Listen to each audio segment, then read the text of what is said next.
The 8-year-old boy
And $153 last week. I had sent him an email this week saying, I think a way to At the end of the day, make it work on the budget. I'm 130%, Feed it old Roy. 6% off. $20 for a pack of packets.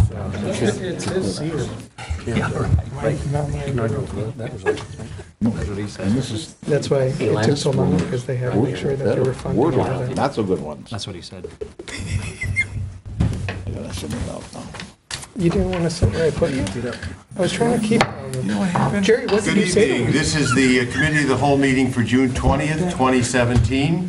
It's 7:30 PM, and we are off and running. Mr. Crumstock, what's first on the table? We're going to actually rearrange. The first time tonight is going to be EOC training for officials. This is the annual training that we have to do, and I would introduce usually Chief Ransgrove, but obviously he's already passed the baton to Lieutenant Ben Dwyer, who will actually do a presentation like he's done in the past, and also introduce one special guest that we actually have here from Northwest Central, who actually helps us with a lot of our EOC/emergency training and making sure that we conform with federal and state rules and making sure that our tabletops are completed so we at least annually maintain our certifications. With that, I give you Lieutenant Dwyer. Good evening. How you doing? This is Mick Fleming from Northwest Central Joint Emergency Management System.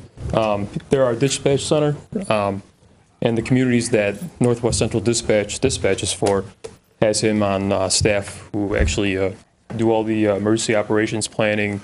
What else do you do, Mick? So of the communities that Northwest Central serves, they kind of created this joint emergency management position. Typically, some of the things that we work on, developing the emergency operations plans. So how our communities would respond not to a normal, and I say normal with air quotes, not a normal emergency, but to an extraordinary disaster, catastrophic event.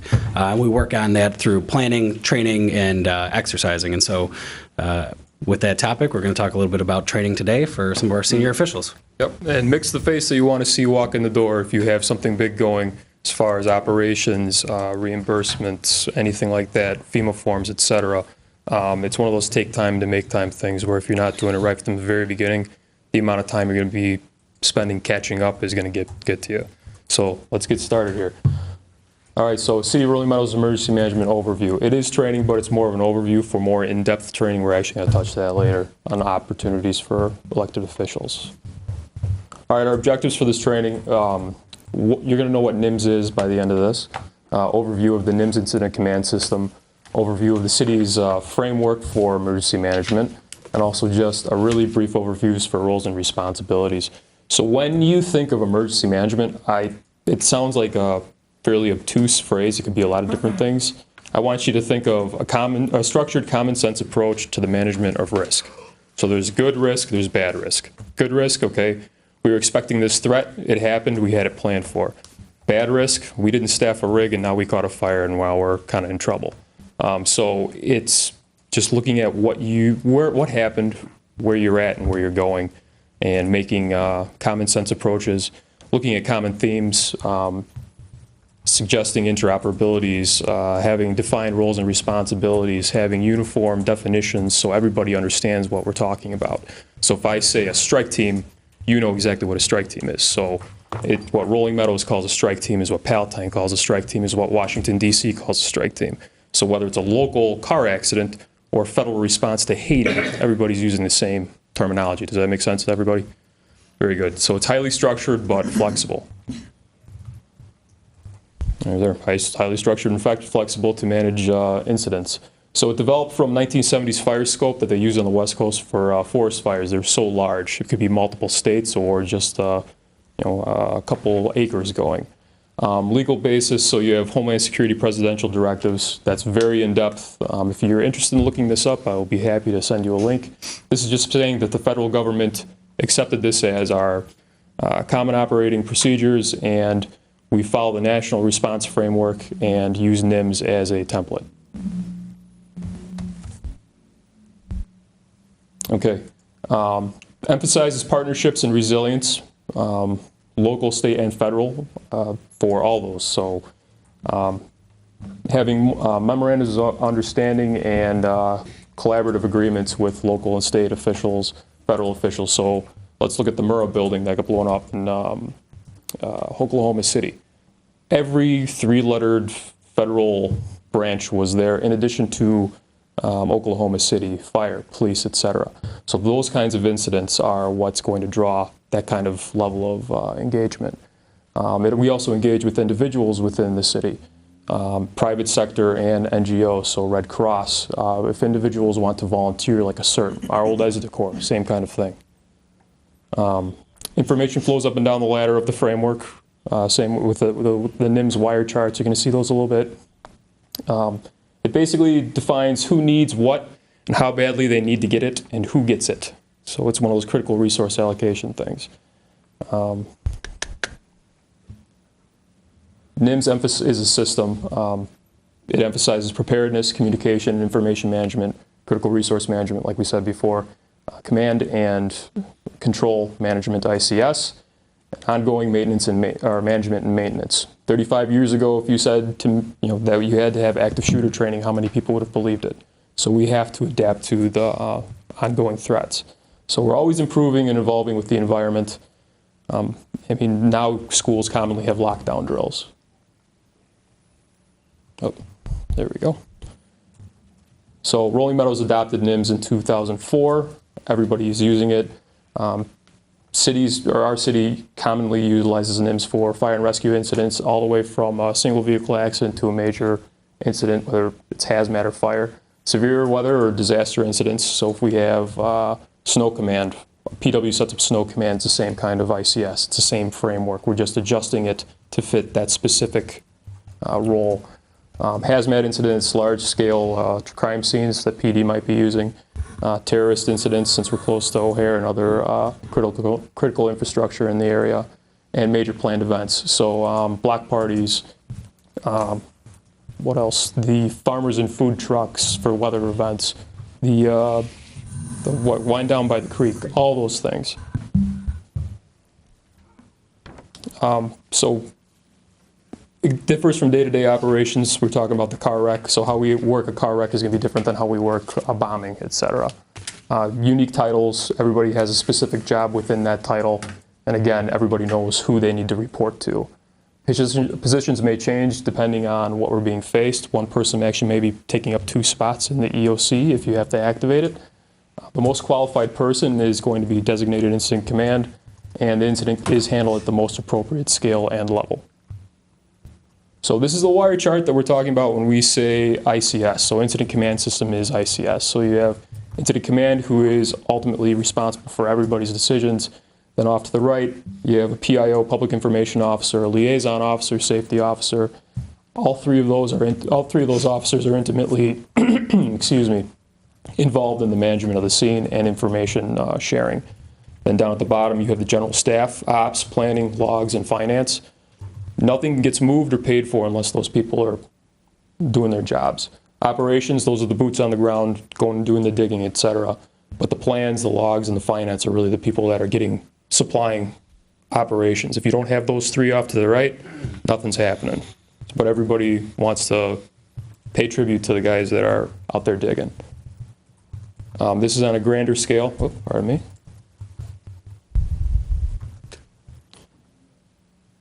So basically, this one is just a bigger ICS organizational chart. So this would be like a deployment to Katrina. So you specifically have other branches, air operations, groups, so strike teams, task force, etc. So this is just showing you how it can go up, or scale down. So car accident, bombing, same kind of thing. All right, so here at Rolling Meadows, we have an emergency planning team. We have representatives so we have Mick from Northwest Central Dispatch, representatives from fire, police, PW, IT, community development, finance, and admin. We're very lucky to have the people that we do on this committee, and we've made significant progress in the last few years. It's actually become it's an excellent collaboration. So our accomplishments as of recent, we're renewing our emergency operations plan. With the way Cook County is right now, you don't really get it accredited anymore. So we're just making sure everything's up to snuff, because you have to renew them every 2 years. So we're actually in the process of that right now. We're revitalizing our emergency operations center that we can open in case of disaster, or in case we need to have somewhat of a fusion center.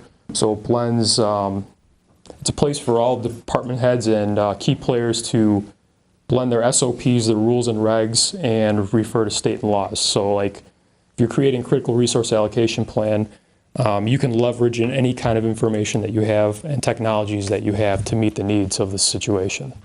Does that make sense to everybody? So it's just information sharing on a grander scale. So senior staff roles and responsibilities. This specifically pertains to department heads, providing policy relating to priorities and objectives that support our EOP. They oversee the resource coordination. support on-scene command and emergency operations center. So they'll actually be working inside the EOC. And management authority of incident is delegated to the designated on-scene incident commander. So basically, whoever showed up there first and is most appropriately trained will be the IC for that incident. I know I'm being a little repetitive, but these are big points to hit home.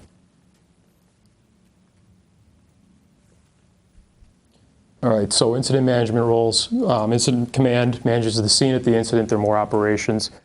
Communicates with the EOC regarding the incident and requires or requests resources as needed. Senior staff supports by providing policy, mission readiness for manning, equipment, etc., strategic direction, authority, and resources. So obtain and distribute. So if I need 5,000 pieces of plywood because we had downforce wind, I tell them, hey, give me plywood now.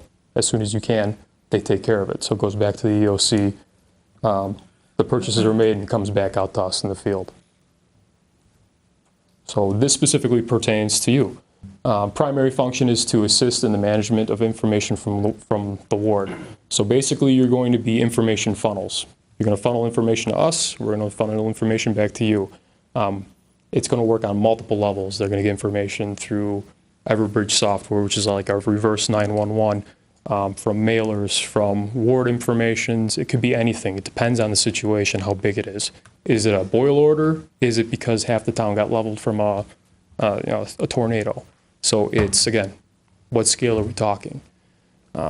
Review and understand emergency operations plans as needed.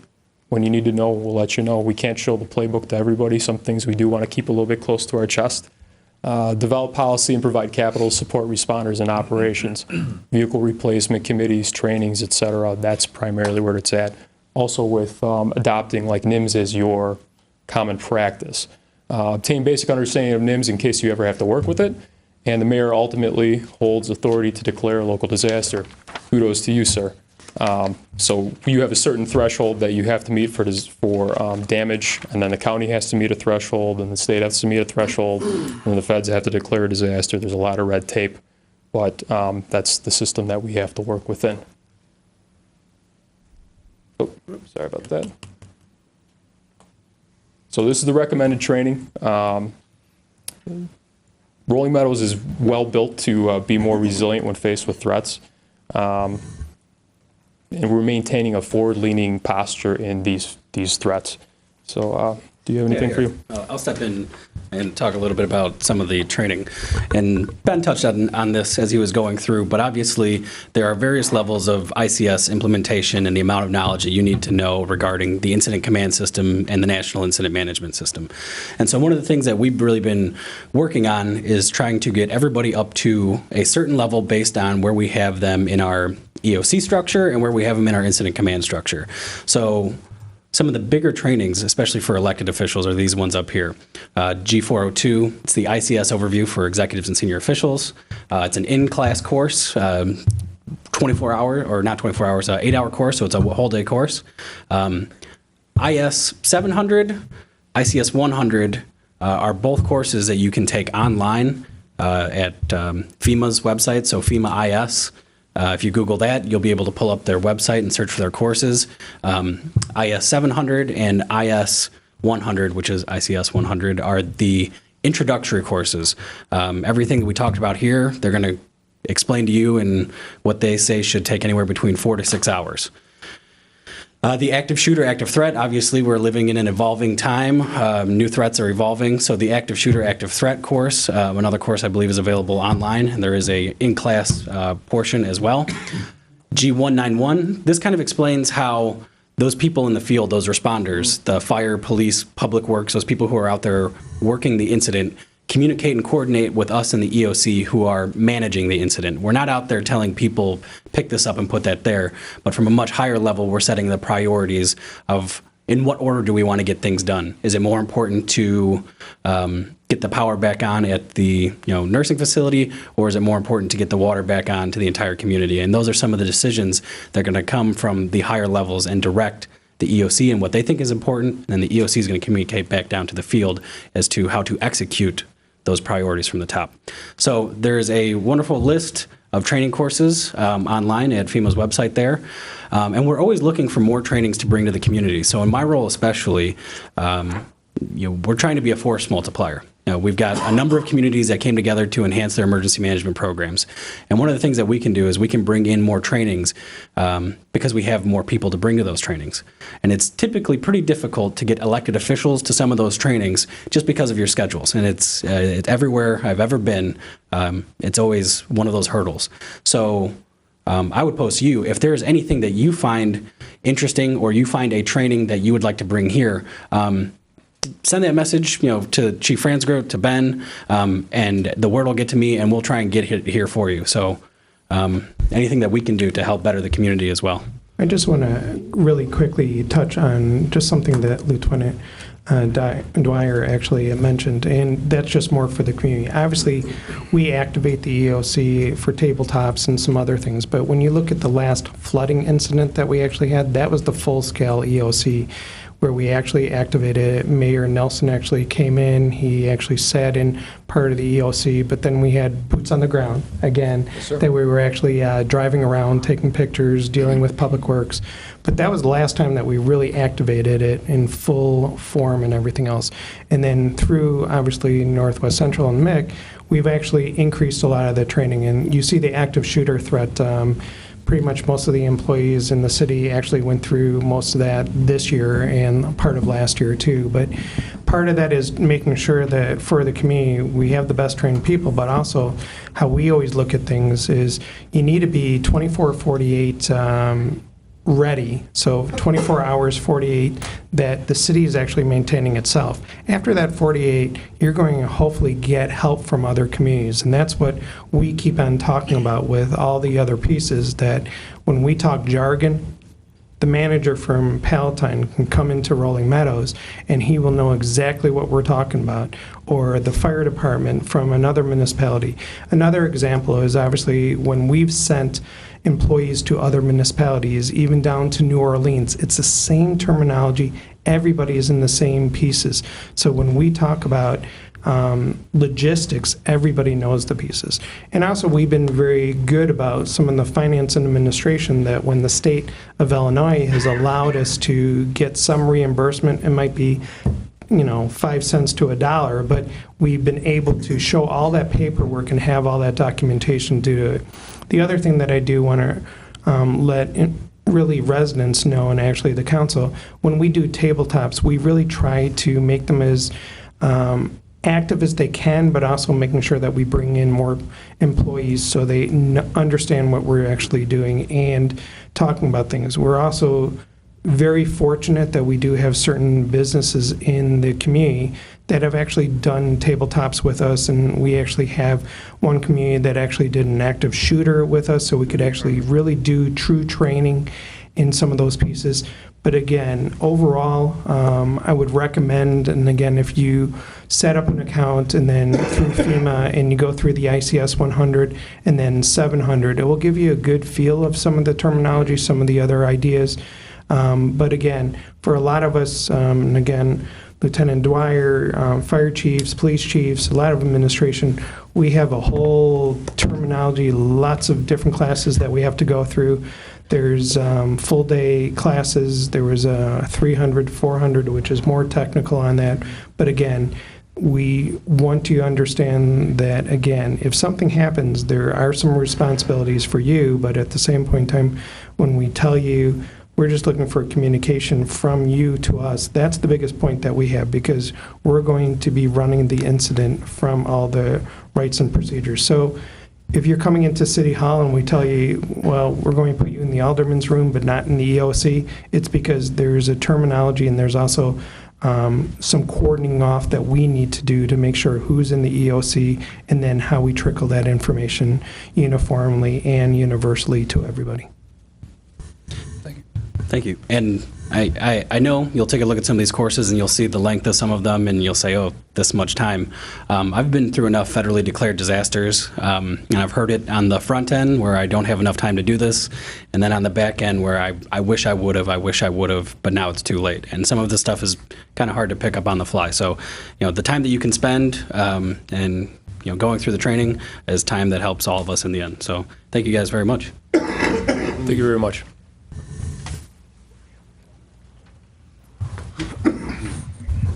Thank you, gentlemen.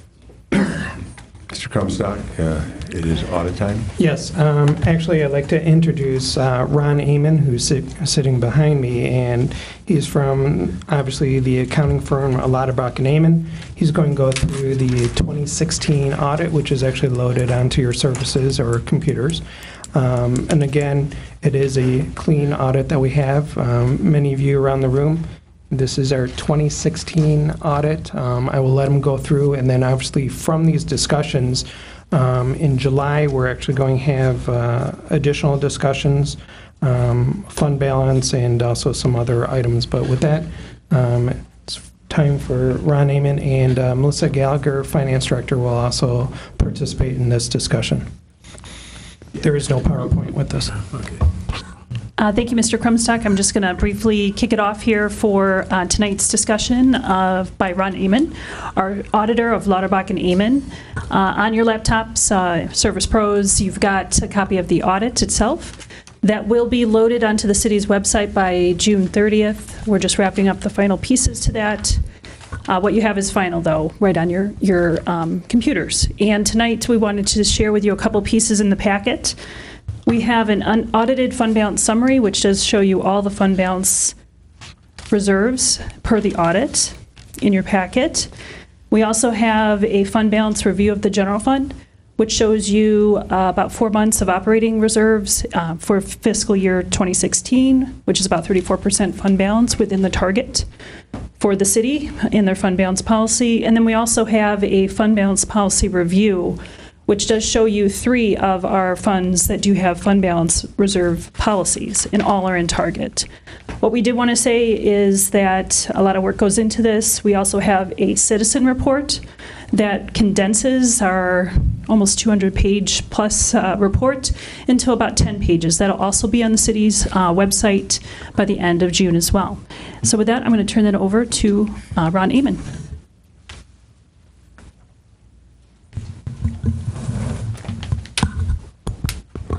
Okay, good evening. What I want to try to do, and if you guys can follow along in there, I'm going to flip through pages and I'll try to make sure you guys can go through it, but I'm going to try to go through the CAFR first and hit a couple of the highlights. In the CAFR itself, in the introductory section, which is everything in the Roman numerals on page 16, which is XVI. For the 13th consecutive year, the City of Rolling Meadows has submitted the annual audit report to the Government Finance Officers Association and has earned the Certificate of Achievement. It's a very prestigious award. To obtain the certificate, you have to, it goes through 3 levels of review.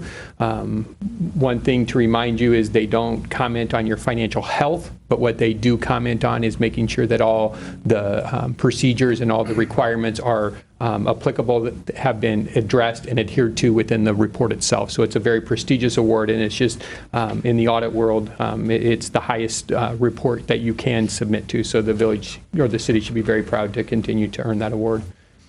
Right behind there is our auditor's opinion, which is on pages 1, 2, and 3 of the audit report. All units of government by Illinois state statute are required to have an auditor's opinion. Our opinion is clean or unmodified, and my new way to address this is to say this is the only opinion you want. There are other opinions you can get, but you don't want those. So to get a clean audit opinion, once again, means that the financial statements are materially correct based on our auditing procedures. From there, I'm going to go into just a few numbers to try to highlight what we saw during the year from the auditor's perspective. So on pages 11 and 12, which you got to get past the MD&A pages and just get to regular page 11 and 12. Pages 11 and 12 are an income statement for the year under the modified accrual base of accounting. This is the basis that you budget the way on a month-to-month basis that you get your financial information. You can see the most important number, and what I want to point out is the far right column under the totals. The third line up from the bottom shows a positive increase to your change in fund balance on page 12 of $1,364,000. So a very positive increase in your governmental funds. There was a positive increase in your general fund, but cumulative across all the fund structures, it was a $1.3 million increase to fund balance, so a very nice increase. From there, I'm going to do the same exercise on page 16. Page 16 is an income statement for your proprietary funds. So it includes what we call your business type and your internal service funds. You can see there in the totals column of the enterprise, it had a decrease of fund balance, the third line up from the bottom. So it had a decrease of $74,000 between the utilities and the refuse fund. And then the internal service fund had a positive increase of $2.2 million. So that's the third line up from the bottom there on page 16. And then the last page I'm going to do this for, once again, is a positive increase in your fund balance, is on page 19. And this is for the police pension and the fire pension fund. There's lots of gymnastics we've gone through for the past couple years because of new GASBs, because of reporting requirements. So to have this on page 19, the third line up from the bottom shows a change in the fiduciary net position, which is the police pension and the fire pension, of just over $5 million. So it's a nice, healthy increase in those two funds as well.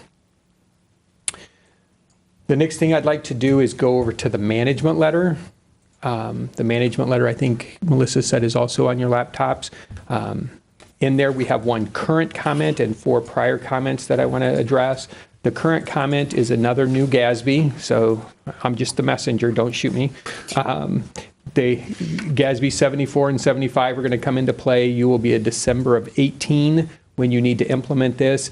It's going to go back to how the actuary is going to need to compute other post-employment benefits. So you still have a couple more years before this will go into play, but this is just an educational that it is coming at us. We'll continue to work with staff to make sure that you're in line to address that when it becomes applicable at December of 18. The 4 prior year comments, the first one is related to your fund balance policy. In the past, we've recommended that you have a policy put in place. I know it was staggered across funds. Now this has been fully implemented across all your funds. Now that it's implemented, what I always like to address and make sure that you guys understand is there's a policy there, but I'm a big believer it needs to be addressed annually. I think both during the audit season and more appropriately during the budget season, is to know what the policy says, make sure it's in line to what your intentions at the board level are, make sure that the budget process addresses it periodically through the budgeting process, and then when you get to the audit time, obviously we're in June and we're looking backwards to December of 16, and that's a point to say were our intentions met through the policy. So this is now the policy's in place, but I'm a big believer to continue to monitor this on an annual basis, both budgeting and through the audit time. The second comment was related to funds over budget, and this is kind of embarrassing, but it is our firm policy. You can see in the December of 16, we kept the comment in there because there was one fund that was $225 over budget. So not a lot of money, but our firm policy is to say if there is a fund over budget, we like to make sure that the board is aware. So 225, hopefully it's not 225 million next year, but it was $225. So we'll move on. The next 2 comments, comment number 3 and 4, kind of go hand in hand, and you'll see the funds that are there. The first comment number 3 talks about negative fund equity, and there are 2 funds that have negative fund equity. They're both your TIF, 2 of the TIF funds, and you can see that management has written a response, obviously, of the TIF intentions and how it's going to unfold. And then comment number 4 talks about the same thing of deficit cash balances, and once again, it's the 2 TIFs. So those 2 comments kind of work hand in hand. So from there, I can take any questions or comments either about the management letter, about the CAFR, or about our audit process. Thank you. Yeah. Every year these become more fun than the year before. Just want you to know that. Now, on this $225, did we get a negative ding because of that? What happens is it's in your management letter, but it's required to be in your footnotes of your audit. I'm sorry, just trying to be humorous there. Okay. I want to go back to the fund balance because I've had the opportunity to meet with other mayors in other cities, and also have been talking with staff. And I was also around here in 2008 serving on a commission when everything sort of went south and everybody scrambled because we didn't have enough reserves. So I'm coming from the point as Springfield seems to be in chaos. They're talking about property tax freezes. They're speaking of the red light district. They're talking about tapping into our motor fuel tax, our sales tax, all these other things. And when we put this policy, this fund balance policy in place, with the idea that we would review it from year to year, I would just like your thoughts. If we're presently at 15-30%, moving that to 25-40% next year for our audit, just your thoughts on that, trying to be proactive because we don't know what's going to be happening with the state. Great. So the one thing I always do, and I'm sure I've done it here at this meeting as well, but what I always try to do up front is tell you as your auditor, I don't like to answer that question. Because my job as your auditor is to make sure that all the financial information is materially correct and within the standards that go into the CAFR. So I'm going to answer the question with I take off my hat, my auditor's hat, and tell you that the benefit that we get as a firm is in the municipal world, we audit about 75 communities across the Chicagoland area and throughout the state. So we get to see some of the biggest communities and some of the smallest ones. And what I can tell you, first of all, is obviously it was in your management letter for several years, and I am a big believer that to have a policy is the driving force that is really critically important. And once you have a policy, then I think you need to work internally as a board of what the direction is and what the comfort level is, because everybody's comfort level when it comes to the finances and reserves can be uniquely different. I'm an ultra-conservative accountant. I've been this way my whole life. It's why this profession. And so my idea is reserves should be a little higher than maybe somebody who's willing to take a little more risk. So what I do get to see is 75 communities that have fund balance policies. And I'm a believer that anywhere between 15 and 20% at the bottom, and you can go up to high as 50 or even 60% at the top end. And as long as you're within that range, I think it's a board directive, working obviously with staff to make sure that the finances and that your finance department is going to give you the blessing that your reserves are sufficient for the future and why you do have reserves in government. So I think either the range you have now or the range that you mentioned would be within an acceptable practice in what we see across our client base. Thank you. Does someone else have questions? I just want to follow up on one quick thing that Mr. Amon mentioned. Actually, in the packet for anybody at home, we talk about ranges and, that 15 to 30, but just where we sit at the end of 2016 is around 34.4%, and that puts us slightly over 4 months in the general fund. So again, some municipalities will be in ranges, and that's when we were setting it up with Lauterbach and Nyman. We went with ranges with the council. There are certain places that actually do it by months, and they do it by months because the state of Illinois is not always proficient at paying us on time. So there was a point in time when they would be 4 months, 5 months, 6 months paying some of their LGDF. So again, if you were going to go to 5 months where general fund was sitting in 2016, we would actually have to have a fund balance policy of 41.7%. So just putting that out there, we've always used ranges. And as you know from when Melissa does the financials, we do give you a snapshot in months for the general fund, but we still stay within the range. Thank you. Mr. Veenbos? I'm going to borrow the attorney's microphone here. Quick question for you, for Barry. I see that there's just some notations that I caught here. There's a registered 501c3 nonprofit for the Community Events Foundation. Is that true? That is correct. And there is a 501c3 for the Rolling Meadows Crime Stoppers too, correct? There is now one, yes. Okay, so do we add that later on to the next year's? No, actually, because what this happens is this is just the financial outlook for the city of Rolling Meadows. Okay. So we do not add those two 501c3s or separate entities. Okay. So if they were to do their own audit, but that is not a city audit because those are separate entities. And I can tell you You note it here, but... We do note it because, again, we have to mention that to our auditors. It's separate books, separate accounts, separate everything else that's out there. I got it. Thank you. Thank you. Alderman Hill.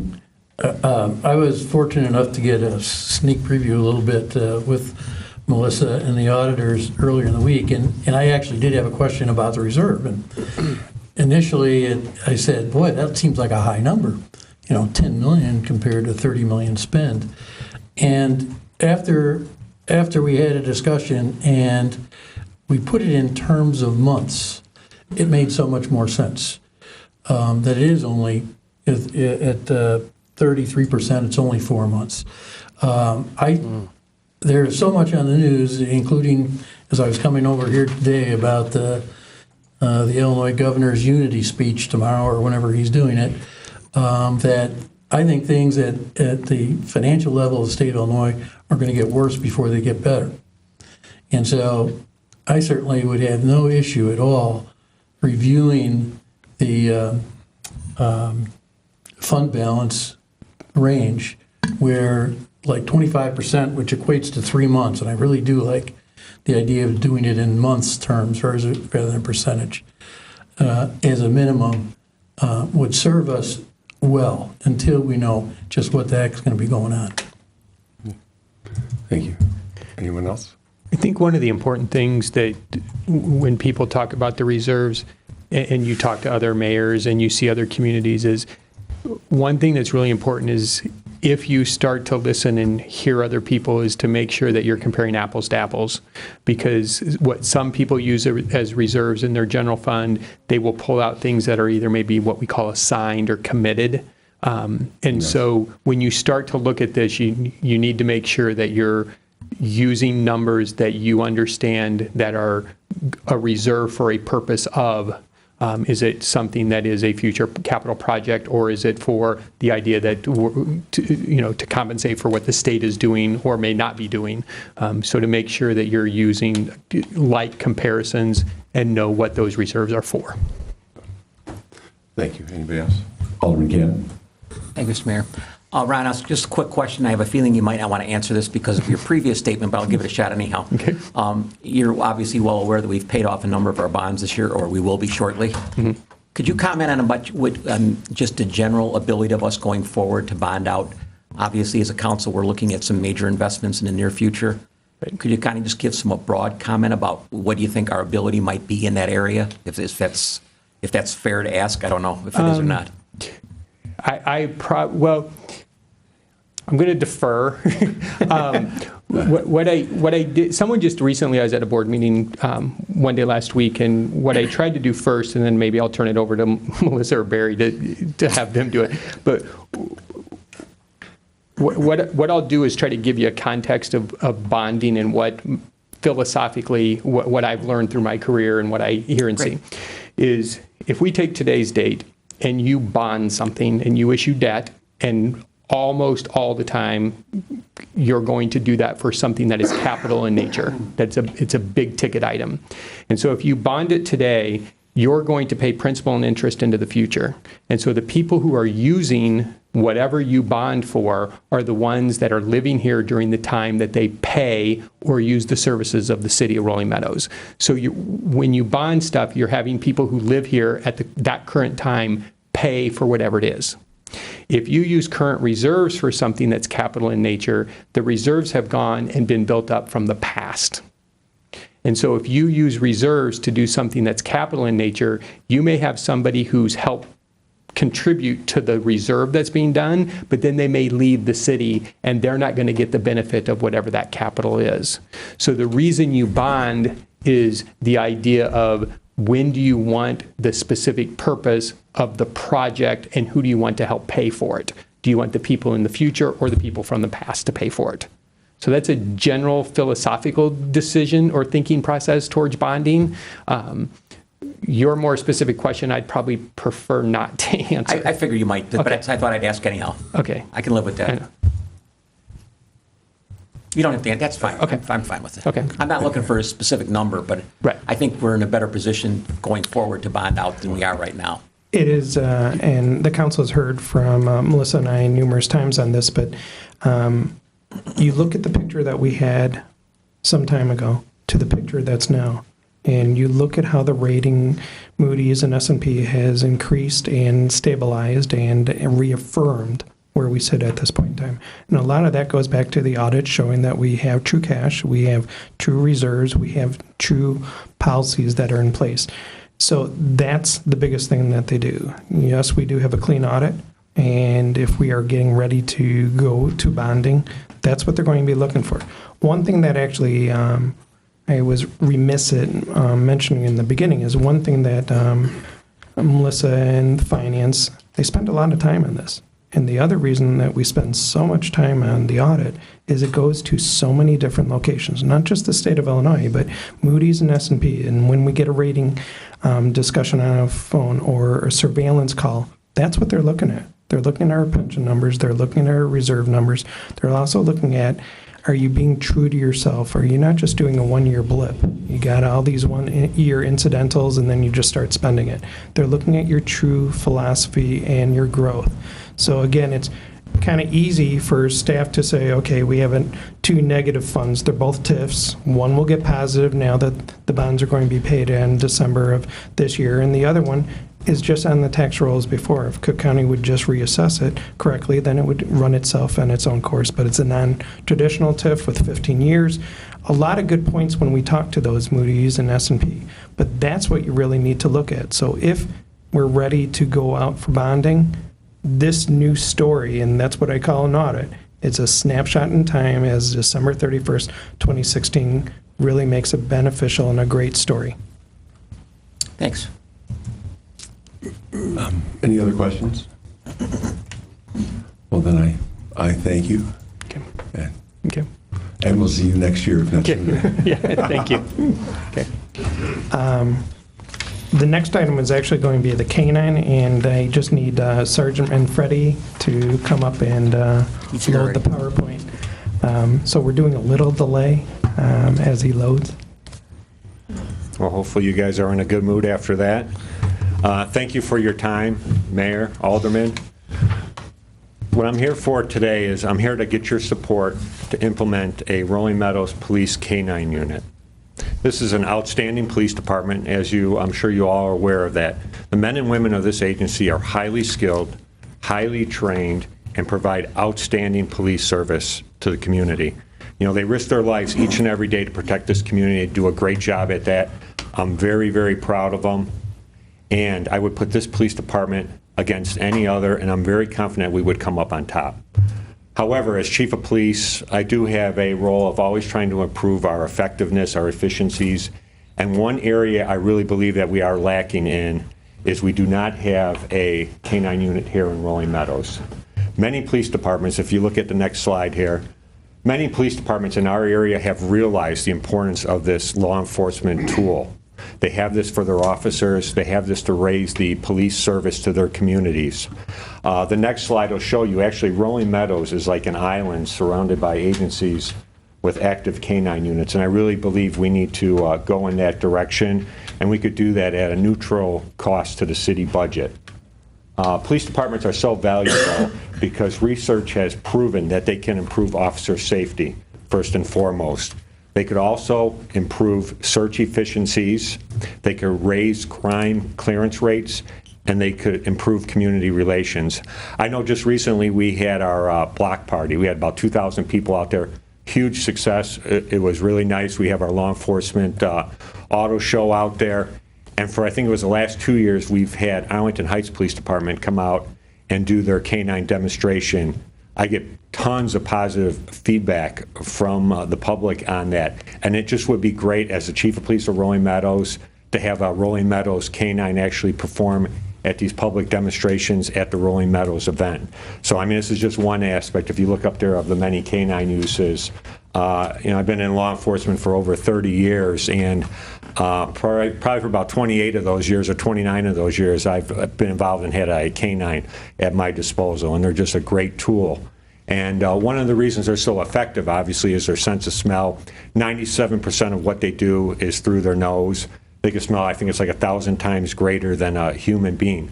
The next slide, is regarding a lost child that was found. One of the things I said, The obviously... 8-year-old boy was missing from his home on Lisk Drive in a subdivision in Haynesville Monday night after local police couldn't locate the child and he was missing for an hour. Lake County Sergeant Chris Cavelli says they called in one of the sheriff's canine units. They used a pillow the boy uses as a way of Diesel learning the scent of the 8-year-old boy. Following that, Diesel began an immediate track, and within 5 to 10 minutes, Diesel located the 8-year-old boy. The 3-year-old German Shepherd found the boy unharmed, hiding in some bushes near an air conditioning unit, and he was reunited with his family. Sergeant Cavelli says Diesel is one of 4 canines working for the sheriff's office, searching for drugs, explosives, and missing people. Nancy Hardy, News Radio 1, 105.9 FM. And I know the Rolling Meadows Police Department, I think we took like 50 missing person reports last year, and they're very effective tracking not only missing persons, but also like fleeing felons, criminals. I've been involved in several searches with canines where we've located people hiding. And that's one of the other benefits is, they're trained to go into dangerous situations, and that results in the officer not having to engage an armed felon. And also I've seen we're just bringing a canine to a scene where somebody is going to fight with the police. When you bring the canine there, they actually give up and surrender, and it actually improves officer safety. I think if we go to the next slide, it'll sort of show that point.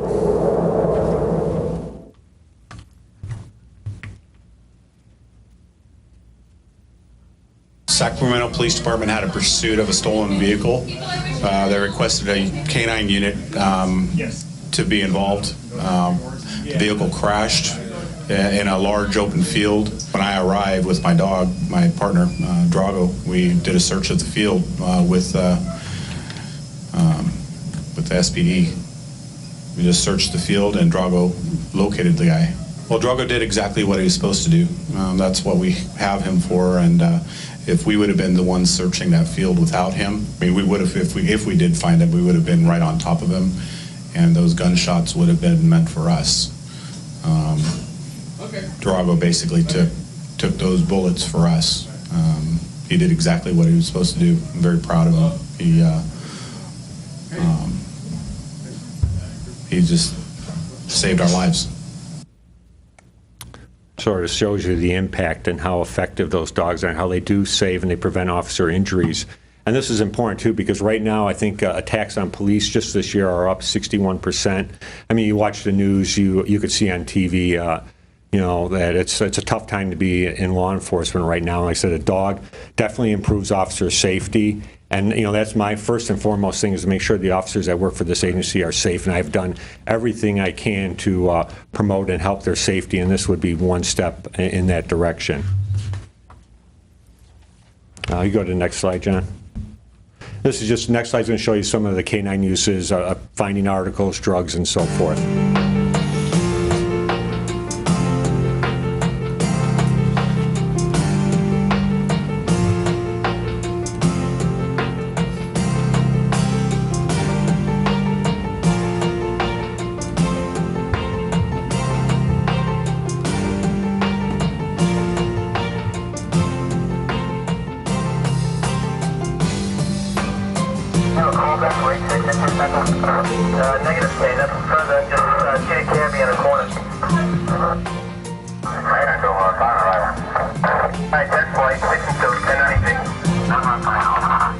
Yeah, we've responded to over 600 alarm calls last year. A lot of those were open doors and stuff, so K9 obviously would have a lot of use for that.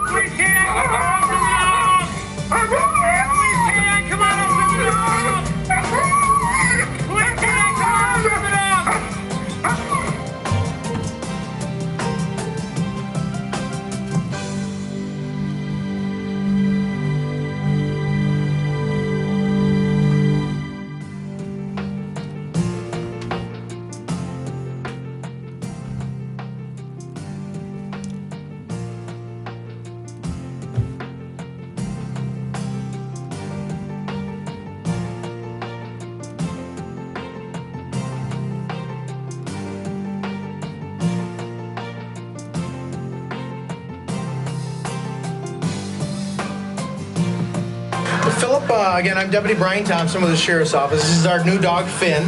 And what we're going to demonstrate right now is an article search in an area. It'd be much like if somebody broke into a building, left the building, and dropped something as they were leaving. Sometimes they do, sometimes they don't.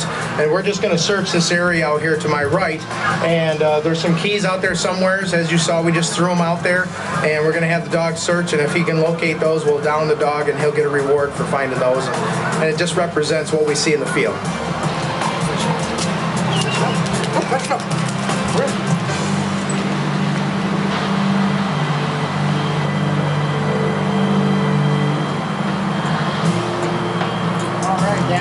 That's good, John. I wish my dog could do it. I'm always losing my keys, so that would be really great to have at home. Phil, what we're going to do right now That's good. is... You could end it. That was the last slide. Obviously, what I'm looking for, I'm just looking for your support to proceed. Like I said, we can implement a K-9 program. We could keep it running for the life span of the K-9 without an impact on the city budget.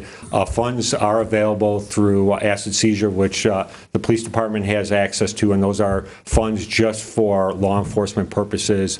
So we have plenty of funds to implement the program and to maintain the program. So like I said, I'm just looking to be able to proceed that. I think we definitely need that here, and I think it would bring our service level up even higher. Anybody have any questions? Yes, Chief. First off, I'm 100% for it. I was here when we had the last K-9. We do have an officer who's been trained to handle K-9, correct? Yeah, we do.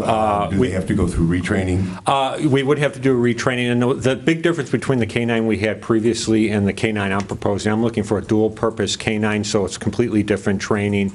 That way it would be used to be able to search for people, article searches, because the previous K-9 we had, my understanding, was just for to locate drugs. This K-9 would be able to do all that, plus those additional officer safety items.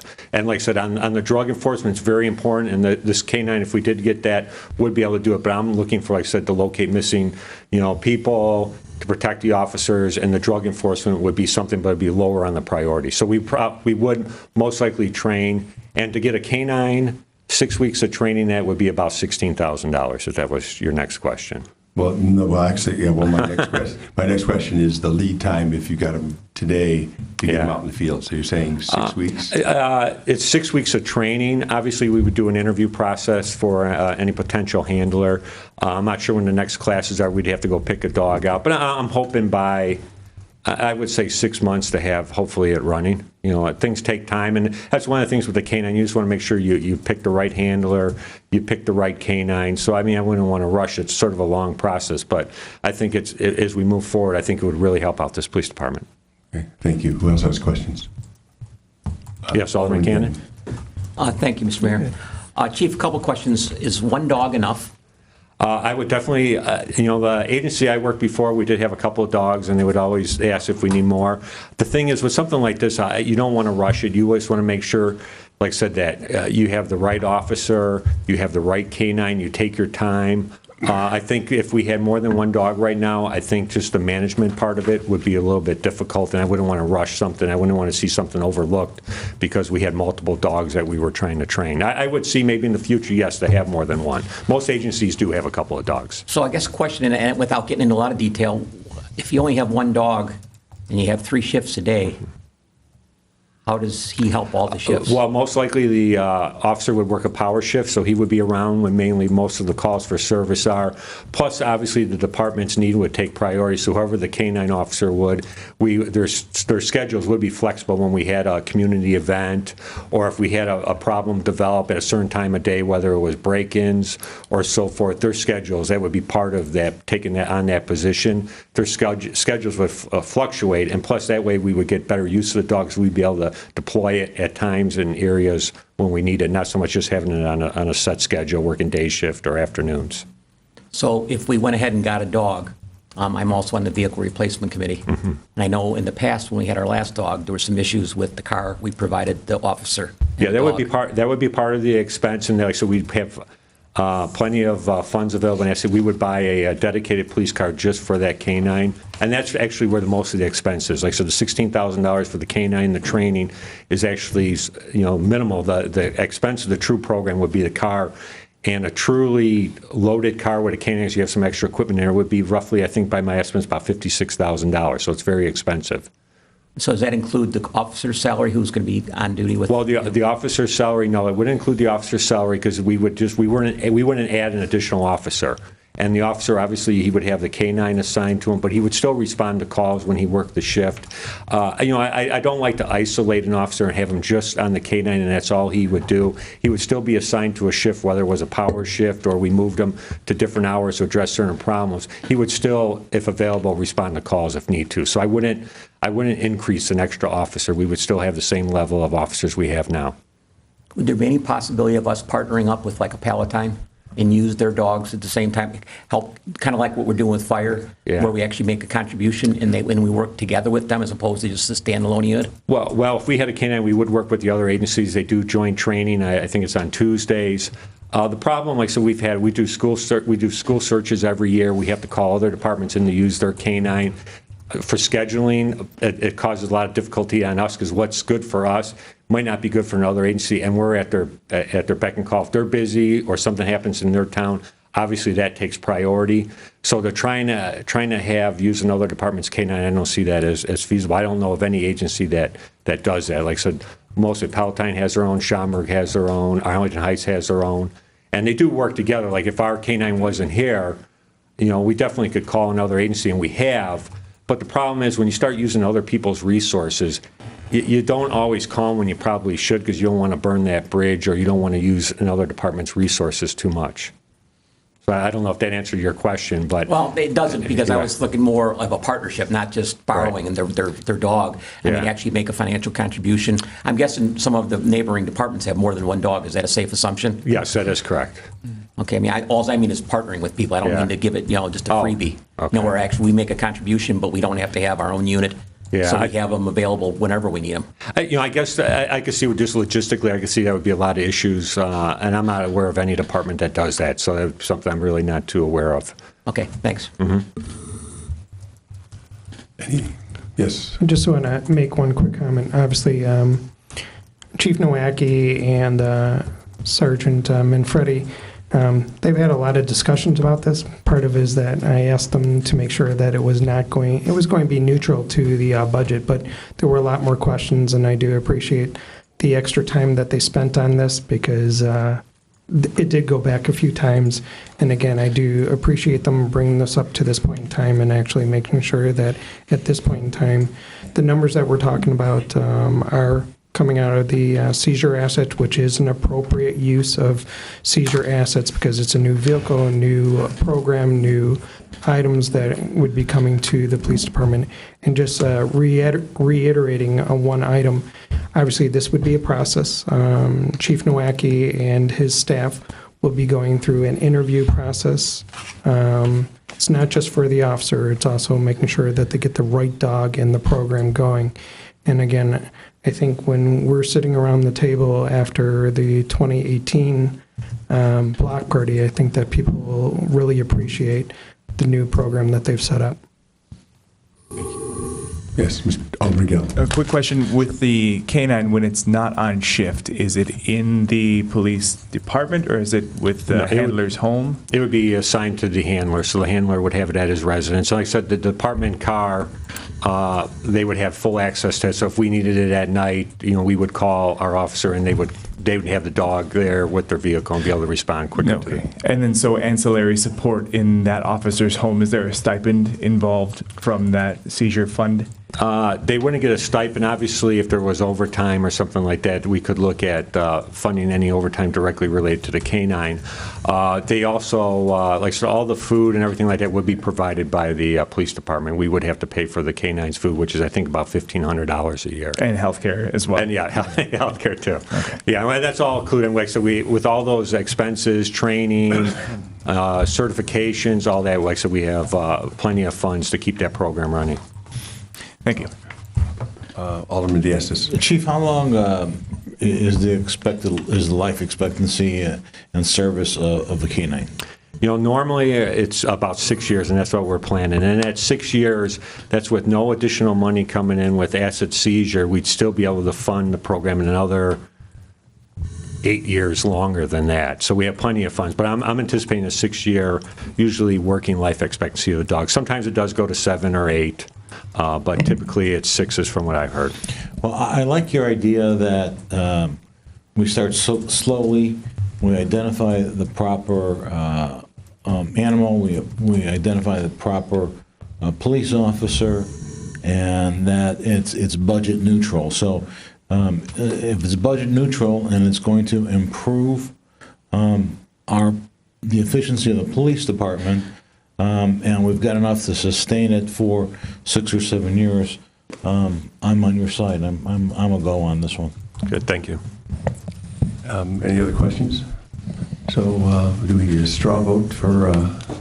You can do the straw vote just for confirmation, but this will be, if it passes during the straw vote, this would be the last that you're actually seeing it, because it is all seizure money. So seizure money typically just flows straight out. The one thing that you might see, again, is a resolution to purchase and outfit the complete car. But again, it's all seizure money, so Chief has rights to that.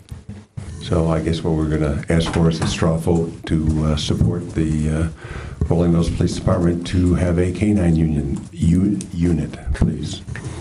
All in favor? Aye. That's unanimous. Thank you very much. Really appreciate it. Thank you.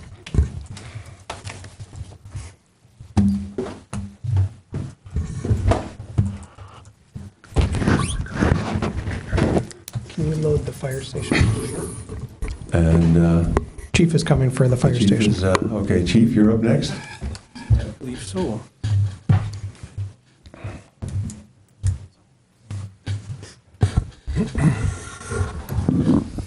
Thank you, Mayor. We have a brief PowerPoint presentation tonight to recap the fire station relocation progress to date, and to help again reiterate why we're doing what we're doing, and confirm our understanding of the plan that we're pursuing at this point in time. In lieu of a timeline review of what brings us to where we are today, I think a better approach would be to provide a summary of the factors that are influencing our station relocation decision. I think that would help, again, be as transparent as possible and keep clarity on the issue as much as we can. So if we're looking at a geographical jurisdiction such as the city of Rolling Meadows, and deciding, where do we deploy our fire department resources, or what the Center of Public Safety Excellence calls establishing a standard of cover to provide for your citizens, the first step is to look at our city and to take an analysis or an evaluation of certain things, and those factors are listed right here. Our fire risk profile, which is basically, where is our city most vulnerable to, a conflagration of significance that would put a lot of people in danger and or require a significant amount of resources from the fire department and our neighbors, of course. When we get into large events, we rely on our mutual aid agreements. And then the other aspect is really our service demand or call volume. Those terms are used interchangeably, I guess, regarding ambulance and fire response. And then finally, our emergency response capability, or in other words, how do we get to these places within our city, and which brings us to then what's the best location for a fire station. So I'll briefly touch on these 4 topics and then kind of just summarize where we are today. So in terms of our fire risk profile, we've realized for some time now, looking at the buildings in our community, that from a fire risk standpoint, our greatest at-risk buildings are our multi-story, multi-family, non-sprinklered, or buildings without suppression systems incorporated into their design. And we've known for some time that, barring, there's always outliers in any database, but we know that the majority of these buildings exist along our Algonquin Road corridor. As opposed to, for instance, the newer buildings on the Kirchhoff Road corridor right down the street here that are also multi-story, multi-family buildings, but they're predominantly non-combustible construction, and they are sprinklered. They have fire suppression systems incorporated into their design, which makes that a much safer designed building. So this map, just for some reference for everybody here, because I'm going to use a version of this map for the next few slides, so just to give us all some reference, that is what our Northwest Central Dispatch Service calls an ATOM map, ATOM. And basically an ATOM, in their vernacular, is a smaller geographical subdivision of a community. And they use those smaller geographical subdivisions of a community to sequence the emergency responding units appropriately. So, if you look at 1501N, it's 1501 North on the top right corner of the slide there at the northeast corner of the city, which is where we happen to be right now in City Hall. The Northwest Central Dispatch lines up certain numbers of ambulances, fire engines, trucks, and rescue squads pre-designed or pre-planned into their CAD programs so that the dispatch is automatic. If we need a second or third or fourth or fifth, or we go 10, 12 deep sometimes in the layering in the CAD system of emergency response vehicles. I was just driving this afternoon, and our ambulance went to an ambulance request on Old McHenry Road in Buffalo Grove this afternoon because they had a box alarm going on as well as a number of additional calls. So our ambulance was actually dispatched as probably the 7th or 8th ambulance due into Buffalo Grove. So we have the same thing reciprocated through our dispatch center using our mutual aid companies when necessary. So we, as the fire department, also use these subdivisions to subdivide our city geographically to help us drill deeper into the data if we need to in terms of those factors we're about to talk about, the call volume and our ability to provide service and respond to those areas. So again, just for some orientation, more for the audience or if people are watching this compared to the people in the room here. If you look at that map, you can kind of see that's the city of the Rolling Meadows. You can see Route 53 serpentining through the center of the city, dividing it from east to west. If you look down at the bottom left there, you can kind of see the I-90 53 cloverleaf. Just to the left of that is Adams 1601A, which is just west of 53. It's the Arbor Drive complex and those strip malls along Algonquin Road, just west of Route 53. And then down to the south below that, you can see Adams 1603A, which is the Gulf Road corridor west of I-90. Just south of that would be Bussey Woods. That's I-90 cutting through the bottom corner of the map. On the far right, lower right, is 1503A. That's the Algonquin Road, Gulf Road, Wilkie Road triangle area there. And then moving up the east side of the city, we have 1502 South, which is from I-90 to Algonquin Road. 1502 North is Algonquin Road to Central. 1501 South is the eastern portion of the city from Central to Kirchhoff. And then we're in 1501 North from Kirchhoff up to the north end of the city on the east side of Route 53. Looking at the west, we have 1604 West and 1604 East. Those atoms are divided by Plum Grove Road. And then at the far north end of the city, up in the industrial area by Public Works, is Adams 1602A. So again, that's just for some reference. And again, when we looked at the fire risk in our community, history has told us, and our evaluation of the buildings in our community have advised us and reinforced the fact that we know that our biggest fire risk exists in those red sectioned areas, which is predominantly the Gulf Road corridor. So looking at this map, after we've identified our fire risk, the next step, again, in this process of looking at, what our needs are in terms of resource deployment for the city, this is that same atom map, and now imposed those numbers on those individual atoms represent fire calls for over the last 4 years, from 2014 to May of 2017. And so you can see, looking at that map, that we've had 390 incidents in Adam 1502 South, which is that area just south of Algonquin Road down at the bottom. And that is our busiest Adam in terms of demand for fire response over the last 3 years.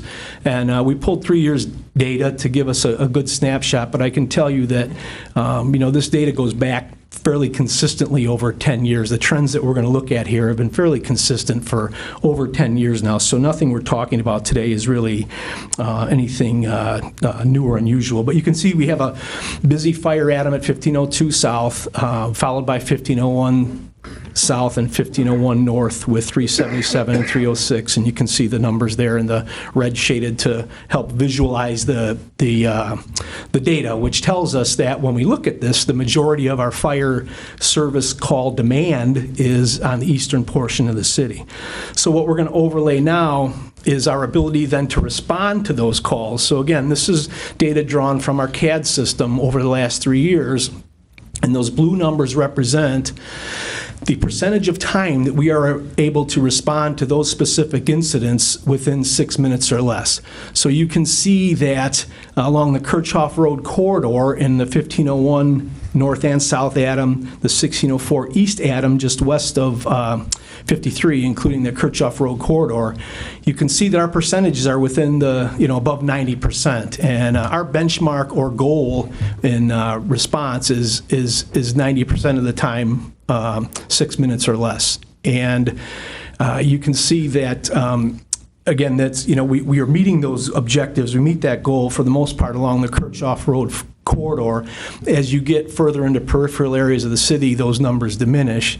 And then you can spot the trend here where if you look south of Central Road, we have a difficult time responding to those calls within 6 minutes or less. And that 6 minute time is the total response time. So that clock starts when the dispatch center answers the 911 call, and that clock ends when the first vehicle arrives on scene. So, because as some of you know from looking at our quarterly reports, there's other segments in there. There's the turnout time and the alarm processing time that are part of that number. But this is really the only number that matters to the customer. When they call, how long does it take us to get there? And so you can see our response challenge for fires is south of Central Road. And again, we've known this for some time. Switching over to the EMS side then, and I'm sorry, it's a little difficult to read some of those dark numbers, but let me back up one step. You can see that the geographical distribution of calls is a little variated from the fire calls. And I'm sorry, it's a little difficult to read there, but the 1604 East is our busiest EMS district, and that's just west of 53, again, predominantly along the Kirchhoff Road corridor with 1,487 calls. And then over to the right of that, again, 1501 North has over 1,200, 1501 South has over 1,200, and then there's still a fairly significant number just south of there along the Algonquin Road corridor there also. So our EMS demand volume, while not as oriented east as the fire calls, it's more central along Kirchhoff Road, but then it does extend south a little bit towards Algonquin Road. And looking at our response capability there, and the trend is very similar to fire. You can see along the Kirchhoff Road corridor, we're well above 90% and hitting our benchmark. And as you get to the peripheral areas of the city, that drops. And we see the same response challenge south of Central Road, where barely half the time we're able to get there in 6 minutes or less. And again, this is nothing new. This is something we've known for quite some time. So kind of putting all this together then, and this is the same map, although it's a little different color variation, but it's the same map of the city, the same Adam map, but we have our fire stations, our current locations of our fire stations imposed on this map. So you can see Station 16 and 2455 Plum Grove Road is over on the west side of the city, and it separates 1604 East and 1604 West. It's right in between there on Plum Grove Road. Fire Station 15 is at 3111 Meadow Drive, which again is right on the line between the 1501 North Adam and the 1501 South Adam. So when you look at this map and our current deployment locations as in terms of our current fire station locations and start to layer those things we just talked about, we realize our fire risk is predominantly along Algonquin Road. We realize that our fire call volume is predominantly on the east side of the city. Our EMS call volume extends into the 1604 East area, but then does tail down into the Algonquin Road area there. And we know that we have a response challenge in the southern portion of the city. So When we add these layers to the map with our current fire station location, the data gives us a picture, and the picture starts to tell us the story. And the story is that our fire stations are in the wrong location to best meet the risk profile and the service demands of our community. And we've known this for some time, and as you all know, we've had some difficulty in gaining and or maintaining consensus on how to address this situation. So our current plan as of February 2015 with council direction is to relocate both fire stations by moving Station 15 south and moving Station 16 east to better align them with our service demand as well as our fire risk and to address that significant response challenge in the southern portion of the city. As you know, other options were considered by the city, including building a third fire station, relocating Station 15 alone. Those options were ultimately rejected by the city council over concern for the costs associated with either building and maintaining 3 stations and or the potential requirement to increase the size of our workforce to meet the call volume service demand on the east side of our city. So our consensus, again, based on the fire department's recommendation from February 2015, when our marching orders were use our current resources, i.e. we're going to use the same number of stations, the same number of people, same number of apparatus. What was our recommendation? That was to move 15 south, move Station 16 east to better align with our risk profile and our service demand and to provide better initial response capability in our busiest areas and also provide some redundant coverage in the business areas of our city. So that's our summary of really the factors that are prompting this plan and this pursuit. Just a real quick, brief history of recent history for everyone to make sure we're all on the same page. As I mentioned, in February 2015, staff was given direction to pursue a plan to relocate both fire stations. In June, we were directed by council to solicit proposals for project management services. That resolution 16R23 was approved by council on March 8th, 2016, and that authorized the mayor to sign a contract or enter a contract with R.C. Wegman Healy Bender to provide project management services to relocate both fire stations. A couple weeks later, on March 22nd, 2016, Resolution 16R27 was also approved by City Council, and that was the intent for expenditure of bond money to relocate both fire stations. And so the contract with R.C. Wegman was ultimately signed, I want to say September of 2016, early fall of 2016. The contract was signed, and then we really started working with them intently. And one of the things that we did is we brought together a group of 10 community stakeholders, a couple aldermen and some citizens, business owners. We had Linda Ballantyne from the Chamber and some other people assist us in identifying site selection criteria, and we gave them 24 items and said, okay, what's most important in selecting a site for a fire station?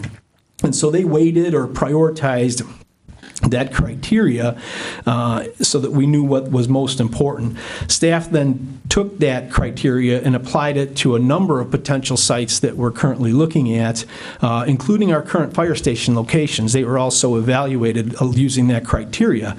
And then that evaluation, therefore, was as objective as possible, again, to try to be as transparent and as effective as possible. The results of that evaluation process have not been shared completely publicly at this point because we're still in closed session on some of these issues. So that evaluation has steered the land acquisition process to date. So that's the summary of the why behind our current plan to relocate both fire stations and the progress that we can share at least to date. The fire department is supportive of the plan. Again, given the parameters that we're going to have 2 stations and utilize our current allocation of resources to meet the needs of the community. We're convinced that relocating both fire stations will best meet our service demand and that risk profile for the foreseeable future. So with that, Mayor, I'll turn it back to you. Thank you, Chief. It's as I've said every year, we should have a birthday cake because I remember when you started 10 years ago with the fire stations. I think what we're going to do is put this into two sections. The first set of questions are for anything that the chief has presented tonight for clarification. So are there questions about the chief's presentation tonight? I just have about Scott's presentation, sorry, the chief's presentation. You mentioned that there was some study proposal done with respect to moving only 15? Correct. I'm not aware of that. Could Barry or somebody brief me on that? Well, I can brief you if you want. Okay. There was a study done in 2012 by the Illinois Fire Chiefs Consulting Group, and they made really 3 recommendations kind of in priority. And their first recommendation was to consider establishing a steering committee with Arlington Heights to try to see if there was some opportunity for combined station and combined forces somewhere along the Wilkie Road corridor in the southern portion of the city, because that's a strong north-south artery. We did talk to Arlington Heights at the time, and they just weren't interested in that. They were satisfied with their standard of cover and with the auto aid agreement we have now. The next recommendation from the fire chiefs was to relocate Station 15 to Old Public Works. So they did make that recommendation. Mm-hmm. Good. And the third one. Oh, I'm sorry. The third recommendation was, they said, in pursuing that relocation of Station 15 to Old Public Works, they also added the next recommendation, which was to consider putting into play an EMS service unit, so an additional unit to meet that call volume, redundancy and concentration of forces, is to meet the fact that the call volume and the fire risk is on the east portion of the city. Because when they first brought that to us, we realized that going back to a study from Chief Stewart in 2012, where relocating Fire Station 15 south, depending on if you move it south far enough to address that response challenge, will open up a new response challenge in the northeast. So that was our concern when the fire chiefs brought us that. We mentioned that to them and said, and we have, most of our call volume is on the eastern aspect of the city, and that's why they said, well, the next recommendation then is to add another vehicle to cover that redundancy and people. Yeah. All right. I do remember I'm very familiar with that 2012 report. As this council knows, that I've addressed it many, many times before I became part of the council. But I don't recall in that report where it said that if you just move 15 and you don't do a third station, and if you don't do this, in other words, they had all the same data we have today, that it said anywhere, then you should consider moving 16, even though it had all the data that essentially is the same today as it was back then, quite frankly, and was not in that report. So that's why I'm trying to figure out where exactly that report was on 16. I think they were fairly silent on it. Correct. Okay. Any other questions for the chief at the moment about the presentation before we have a couple of sign-ins also? Okay, chief, I guess stand by. Will do. The word to go. We do have 2 individuals who have signed in. We ask that you keep your comments to less than 5 minutes in length. Questions or commentary must be limited to city business. Comments may be directed to the council as a whole through the mayor. Discussions must take place in a professional manner which displays mutual respect. Profanity may not be used in any form or manner. First up is Patricia Bolin-Callahan. Hello, Mayor. Thank you for coming forward. Thank you. Mayor, Council, I'd like to speak about the fire station proposals. And may I ask a question, Chief?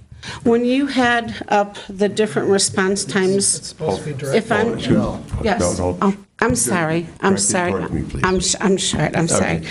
When you had up the response percentages, I'm sorry, my vision's not real good, the purple area there, what was your response time there? So, Chief. Chief, please? your response time there. Was that less than 90%? Because when I saw that. Yes. So if you have a fire station there. Out of order. Yeah. Hold on. Okay. This is out of order. Okay, go ahead, continue. Okay. But not with the, Okay. make your statements and we Okay, can so bring it if forward. you have a Thank you. fire station at Plum Grove Road, and just west of that location, your response time is 90%, how will moving Station 16, 45 seconds east of there, making any improvements? So, okay. So, just, that's all I wanted to say. I'm Okay. sorry, Mr. Thank you. Diastis. That's okay, just out of order. Thank you. I'm sorry. Thank you for coming forward. No problem. Thank you. I can come back. Okay, thank you. Steve Hollish is our next sign-in, please. I don't need to speak. The chief answered all my questions. Thank you. So moving forward, the chief has now given their presentation. Now we'll open it up to the council with questions, comments. Mr. Hill? As you might suspect, I do have some further comments. This issue may be one that was very primary in driving me to seeking election to this council. I was very troubled using all the information that was available to me during the last 3 years, and that would be the 2002 report that was prepared by the Illinois Fire Chiefs Association, as Fire Chief Franz Grote has pointed out. The annual and quarterly data that the Rolling Meadows Fire Department publishes during those 3 years, and multiple face-to-face meetings with the fire chief. Probably one of the most troubling items where, I know I've mentioned this before, is that this has always been sold as a two-station package. And one of the reasons it was sold as a two-station package, because quite frankly, there was a directive given to do so. It wasn't, there were options, other options available that just were never presented on the table. And a real bias is a problem when you're considering not just operational issues. I think the fire chief has laid out exactly what he should be doing operationally. But as that 2012 report said, and we as a council are responsible for, we must balance objectives and finances. So let me address some of the data in just a moment, but there's no question in my mind, Fire Station 15 has to go, and it has to go soon. There is but for the very evidence that was presented on why that should be the case, laid out very well by the fire chief tonight, but that very same evidence does not exist that shows that moving 16 is necessary to address some risk. It does address a volume. And the fire chief was very clear in that there's a difference between risk and volume. Risk is the inability to get there within our benchmark of 90% of 6 minutes. That's risk. Volume is how often can we get there? Do we have the people and the staff to do that? That evidence is not and has not been available. There is no evidence in any of the sources that I have cited that shows Station 16 going to any of those 1501 Norths or 1501 Souths to know what they can and cannot do. So that introduces what I call well, not what I call, but the world calls confirmation bias. Confirmation bias exists because what you do is you end up searching for data, interpreting data, and favor data that supports a position to reach a desired conclusion. The desired conclusion was made for you. It's 2 or none. If you wanted 15, you had to vote for 16. You had no choice. And we all know, I think we all know, that 15 has to be done. So that led you to a predetermined conclusion. Has there ever been an analysis of the economics of moving 16? Not compared to a third station. Because that's what the economics was forced to look at by already choosing 2 stations. That's the only other option economically you can look at. But there's always, in scenario analysis, a do-nothing option, always. And you evaluate that economically just as you do the option that is recommended. There has been no economic evaluation. What we do know is that for $4+ million, we can move Station 16 less than a mile, as the young lady correctly pointed out, gain 45 seconds. That's roughly $100,000 per second that we are buying. Not knowing, of course, whether Station 16 can in fact get to those areas, because the data isn't out. The data isn't out there. So right now, we're just saying, okay, remember, risk versus volume. I completely agree, there's volume. I do not know, so I can't sit here today and say yes for 16, no for 16, because I don't have that data. None of us have that data. But we do know from the 2012 report that there, and the chief briefly mentioned it, alarm processing time and turnout time. That is part of overall response time. What that report showed back in 2012 was that the alarm processing in 2010, 2011 reached its benchmark of 60 seconds or less than 50% of the time. What that report showed for Station 16, not 15, not an average, Station 16, the turnout time in 2010 and 2011, again, within 60 seconds, 44% and 47%. The report estimated that at those levels, the response time could be improved anywhere from 45 seconds to 90 or 75 seconds. From 45 seconds to 75 seconds. Minimum 45 seconds. Guess what 45 seconds is? The same amount of time we're gaining by spending $4.3 million to move Station 16, less than a mile. And that improvement, alarm processing time, turnout time, comes at literally no cost to the city. So that's the economics of the situation. That's the economics of the do-nothing option. Very scratchy, very back of the envelope, but those are the economics. Now, I had, in fairness, because I've had conversations with the fire chief, there have been some improvements in turnout time. But he has said, the fire chief has said, yes, sometimes we make it, sometimes we don't, and he's always on top of it. But we're still not there from what I can assess from the conversation. As far as alarm processing time, the load dispatch time, we don't have the numbers like we did in the report for that, but here's what we do know. In 2015 and 2016, including dispatch time, we failed to meet the 6-minute response time 24% of the time.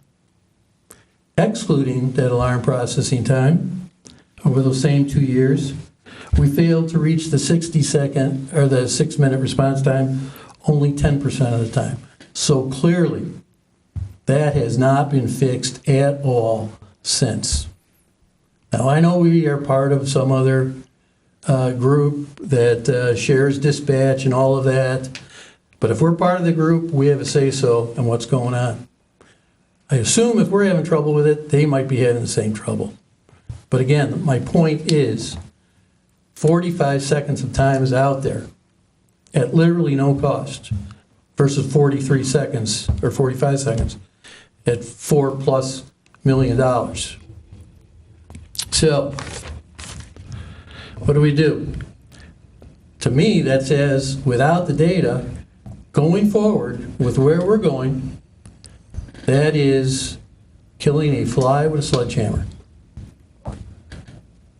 So here's what I propose we do. I implore this group to have the courage to, number one, finally separate the discussion of Station 15 and 16. Second, proceed vigorously with Station 15 relocation.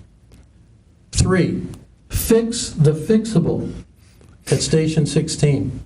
Alarm processing and turnout time. 4, now we can get real-life response times to those corners of the city from Station 16 at its present location. And then, and only then, do we have the evidence to make a decision on Station 16 when that data is available. So with that, again, I would say that I would encourage this group to take the responsibility to view these stations as separate projects. Thank you, Mr. Mayor. Mr. Hill. Mr. Diaz? No.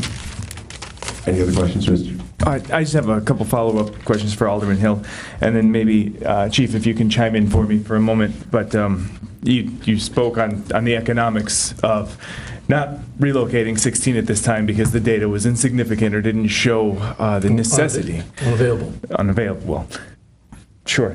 But what I have been informed of through previous conversations is that there's a contingency if we use the terms and quotes of you, 15 has to be done, and by done I've realized now through the conclusion of your conversation to be relocated.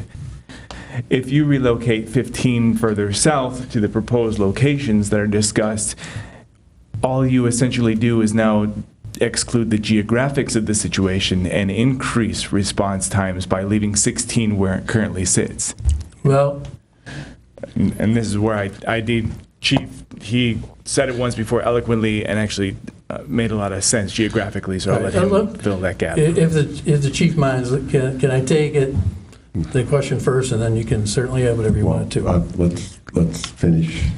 Oh, your question. So my question is, Chief, first, and go there. So what happens should we relocate Station 15 further south to the Algonquin area and not move 16 as a result? Our response times, what occurs? Right. If Station 15 is moved south far enough to meet that response challenge down south, it will open up a response challenge on 1501 North Adam. So it will essentially relocate the response problem from southeast to northeast. So robbing Peter to pay Paul. And the northeast portion of the city, 1501 North, is a high volume area, so that numbers are compounded, that challenge is compounded by the fact that there's more calls there, and that's why moving 16 east to get closer to demand is a key part of the proposal. Okay, so if we do not move 16, we actually exacerbate the response times and potentially increase times for any capital equipment or first responders to respond in the locations where they're needed most. Yeah. Okay, yeah. Thank you. Do you have further questions? That's it, to clarify why these two are a pair. Direct them towards the chair and the chief. Go ahead, Mr. Hill. Okay, if I could respond. Do you have a follow-up question or a follow-up response? Yeah, thank you. I actually looked at that, Alderman Gallo, and this is one of those things where the map is the map, but it doesn't address what we're after. We're after response time, not miles.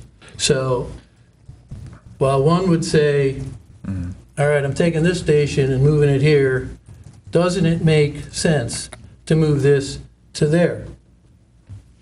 Overall speaking, generally speaking, the answer is yes. But the fact of the matter is that the traffic lanes available, the access to that section of the city, east-west, is not a problem. You have Euclid. Because if we're saying there's an issue with with that section of the city, what we're saying is we can't reach the courthouse in time either. All right? So there's Euclid, there's Campbell, there's Kirchhoff, there's Central, all essentially going full east to west in straight shots. The problem with the going south is there's only two ways to get there. Frontage Road and New Wilkie. And you always have to be going around, and that was the issue from the middle of town. So my point is this, that there is no evidence to say that it exacerbates a problem. There is none that I have seen that says to take Station 16, it has dismal numbers, less than 90% of 6% response time, to that thing. All I'm asking for is that data.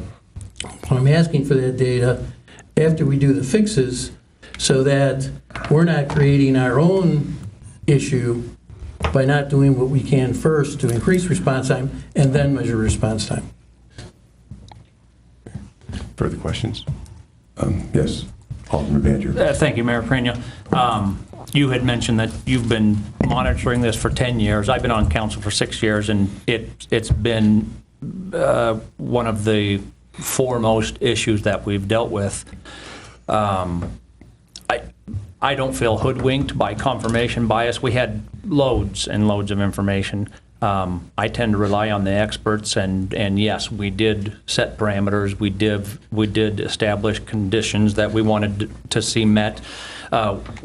We set parameters because we didn't want to. We just evaluated the affordability of a third station, and we decided it just wasn't going to happen. So that's when we said let's stick with 2 stations. All of the information I got, I look at face value. I met with Chief Fransgrove several times throughout the process just to get information. I mean, he's one of the experts. There were several others. There's a lot that went into the 2-station shift, and one of the things you're not going to see in the maps is a lot of considerations for mutual aid. So one of the reasons we would want to shift is so we will rely on other agencies to cover some of these corners that we're not seeing encompassed by these circles we draw on the map. I guess my bottom line is I still feel as comfortable as I did when I voted to move on with the study, and I voted to do the 2-station shift.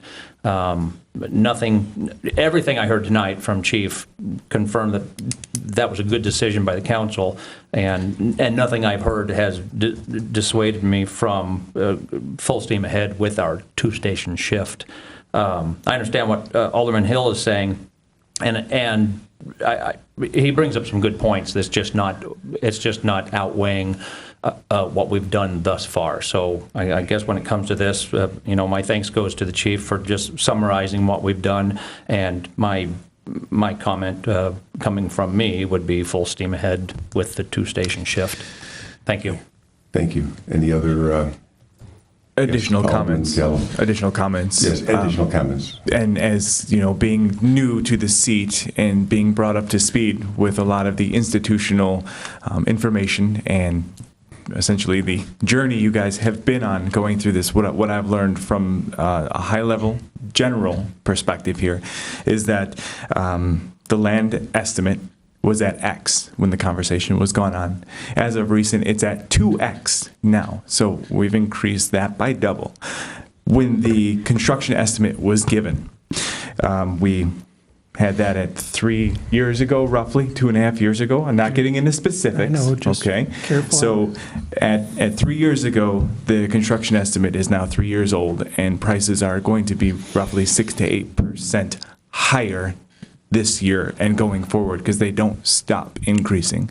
So right now we're looking at all of our estimates to be antiquated for a budget, and we're going to proceed with an excessive budget at this point.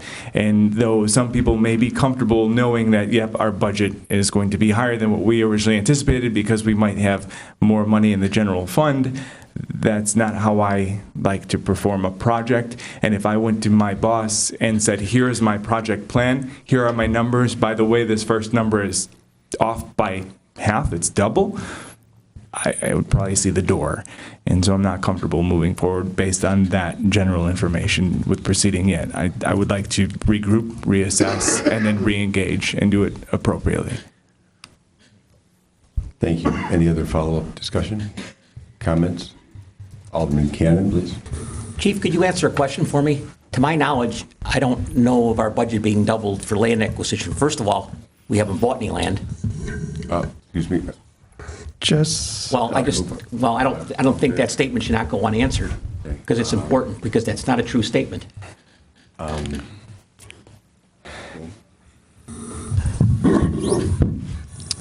I think we just need to be very careful. Fair enough. And again, approximations, like I said, general, X, close to 2X.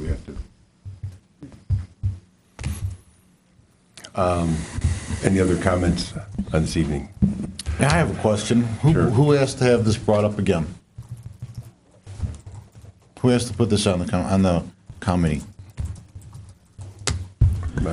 I think that goes back to some of the past comments that have been stated, and also with the new council that wanted to have a discussion again. So that's why it was brought back.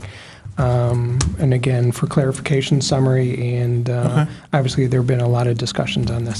No problem, just asking. Okay, any other discussions?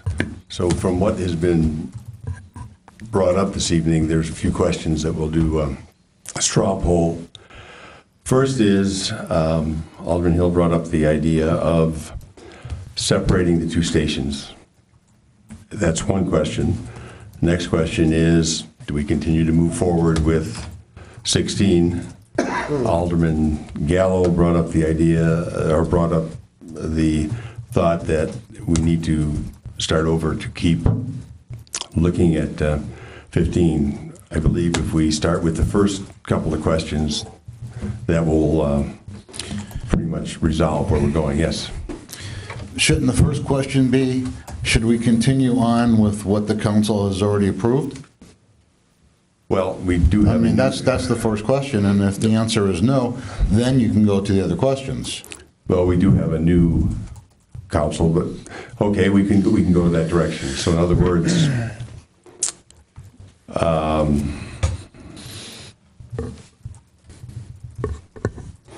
okay, let's do a straw poll that do we move forward with the two stations presently as what the council has discussed in the past? Show of hands.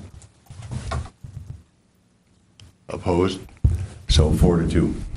So we continue with what we were going forward with, because that makes the next two questions mute.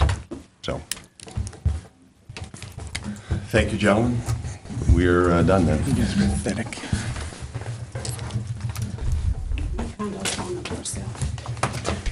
Car toll, coal tar prohibition.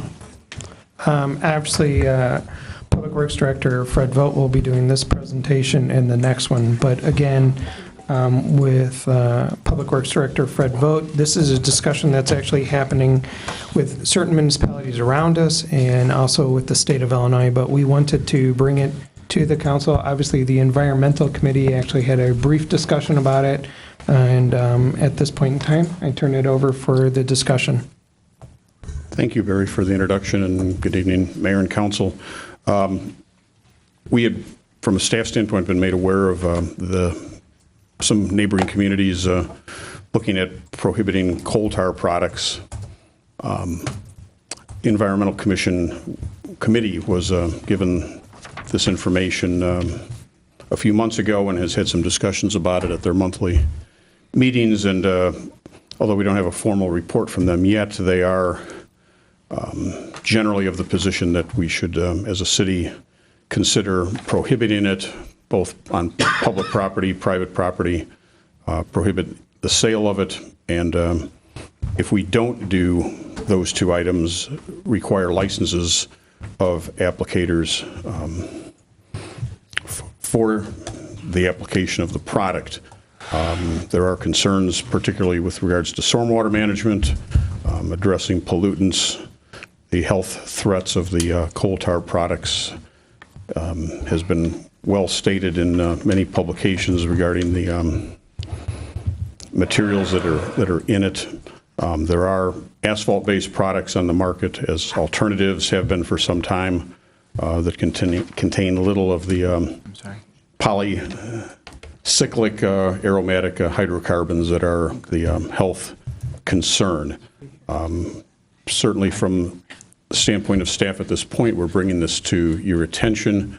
There really isn't a need.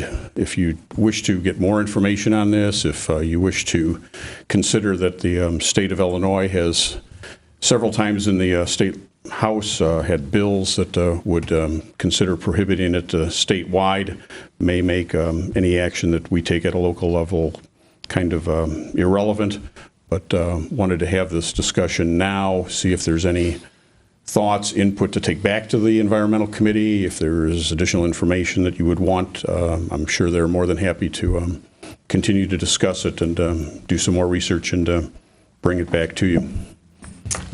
Thank you, Mr. Vogt. Mr. Diastis. Hey, Fred, I've never been too impressed with what the state of Illinois does or does. What does the federal government say? Anything on this subject at this point in time? Nothing that I am aware of. Certainly some on the Environmental Committee may be aware of it. We can certainly look at from a federal EPA or informational position, or if the federal government is looking at taking a position, be happy to get some information. Yeah, I don't like to be the island like Cook County's done with the soda pop tax. I mean, then everybody's just going to go elsewhere and do other things. So, I mean, if it's a statewide thing, I'm good with that, but unless the federal government says there's something really terribly wrong, or, I don't know enough about it to say one way or another. So I just don't want to be the only one on the island out there saying, no, we can't do this. Now, if we want to look at licensing people to do the application, that kind of makes some sense to me. But, but I don't want to be the only one on the island who says, no, we're not going to use this. And, I don't know what the ramifications are after that. So. Thank you. Yes, Alderman Gallo. My question piggybacks right off of licensing. So right now, these coal tar products, they're ubiquitous in Menards, Lowe's, Home Depot. They exist. Yes. This is what I use currently on my driveway, correct? So if we were to then employ a licensee approach, where we have to hire a licensed individual, even though yesterday I could do it myself, and then tomorrow I have to have a licensor go through a series of trainings, and somebody would probably have to pay for that training or hold a license. Is that the case? Would that be the case if you had to pay for a license or go through some sort of certification for application? Those could be options, or it simply could be a license, no cost, if you're in the business of providing that service professionally and charging a fee, where that does come into play. That we've had some discussions as to the homeowner that does it themselves. And at that point, unless you prohibit its sale and it is done statewide or area-wide to make the coal tar product totally unavailable, you really would be relying more on education to the general public to try to dissuade them from using the product. So there's a number of different ways you can go with this. Okay, I just want to make sure that maybe if I were to still purchase a coal tar product, maybe by accident, now knowing that it's not as good for the environment, but not that I would not be fined because I don't have an adequate license to apply it to my driveway. So, thank you. Yes. Any other comments? Yes. Thank you. Alderman Banger. I did some due diligence on coal tar. It's a byproduct of the coal. It's the liquid byproduct of the coal refinement process, and it's actually used in skincare products. If you have dry skin, psoriasis, et cetera, you can use it. So it's a probable cancer-causing agent. So they really don't have really firm data on that. But if it's probably bad for you. I guess that being said, I agree with all the comments thus far tonight. We would do something here in Meadows, but I'd be able to drive over to Lowe's and get a couple gallons of it to do my own driveway. I hate the idea of licensing contractors. That's complicated. It takes additional costs and manpower for the city, and it's just one more thing for homeowners to gripe about with arbitrary. fees, et cetera. So I'm not into that.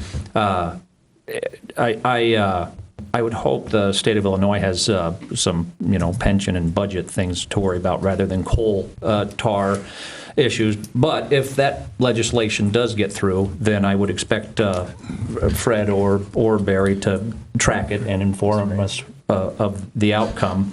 And I guess I would both thank the Environmental Committee for digging through this and bringing this to our attention. And I would also tell them I think the best idea is just public education. Because, you've got a young family and you're putting this on your driveway. If you start thinking about it, probably not a good idea if you believe the data. And you can switch to another product and see how you like that. So, thank you. Thank you. Alderman Gallo. Are there known incentives to switch from these coal tar products? And that way we can push that way rather than pushing to obstruct through licensing by promoting incentives. Do you know of anything? I'm not aware of any. Certainly cost would be one if the products have different costs. I don't have information on that, but certainly we can investigate that as well. And that may be something that would be taken up in the future universally, just in terms of trying to make it unattractable to purchase and use. Thank you. Alderman Beanbass. Yeah, and thank you, Fred, and especially thank you to the Rolling Meadows Environmental Committee. I was unaware of this, and it was a very good report that was put together. I agree with Alderman Gallo as well as Banger on the education part of it and not the licensing part of it. The obvious thing that would work the best would be go to the source of the people that are making this stuff and say, quit making of it. It's this much of an issue, but I know that's not going to happen. And the state of Illinois is true. We don't have time for that. So I think it's something we need to keep an eye out for and continue to watch the state and federal government on this issue, and just keep an eye on it. And that's where I'm at. Thank you. Any other comments from anyone else? So from what I'm hearing from the council is we will take a wait-and-see approach to see what the state and federal government does. Staff will monitor that. We'll have the Environmental Committee assist us in that endeavor, and if additional information is available or happens that we think council needs to know about, we'll bring it forward. Or just drop it into a staff report on a Friday. Can certainly do that, too. Thank you, Fred.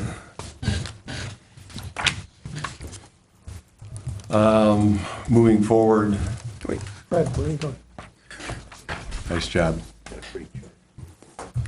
I'll take the lead on this and hand this off to you, Mr. Comstock. A few comments. First is that when we started off, and I'm hoping to make this short, I requested some coat hooks in the mayor's office so we have a place to hang up coats, and we got into a discussion that since they were looking at the city council chambers being possibly renovated if they wanted to do something to the mayor's office, and I was just looking at something that was minimal. So we're just going to table this, and we're not going to do anything with the mayor's office unless something comes forward with the chambers, if council so decides. We do have, why don't we take about a 2-minute break, folks?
Thank you. We are back.